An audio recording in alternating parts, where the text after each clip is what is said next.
শোনো ভাই, টাকা কামানো এত কঠিন সেটা তুমি প্রবাসে আসলেই বুঝবে।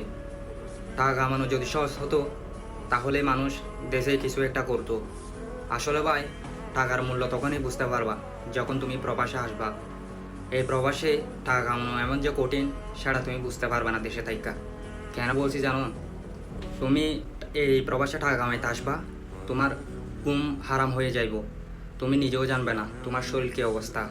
মানুষ 40 ডিগ্রি 50 ডিগ্রি রোদের মধ্যে কাজ করে, কি পরিমাণ কাজ করে। তুমি বাংলাদেশের রোদ আর এখানের রোদ ডিফারেন্ট করলে হইব না ভাই, কারণ এটা বিদেশ। এখানে টাকা ইনকাম করতে অনেক কষ্ট করতে হয়, অনেক কিছু করতে হয়। সেই জন্য বলি, টাকা কামাইতে বিদেশ আসো, দেশে কিছু করতে পারবে না। অন্তত বিদেশে আসা পরিশ্রম করো, সফলতা পাইবা, এটাই বাস্তব।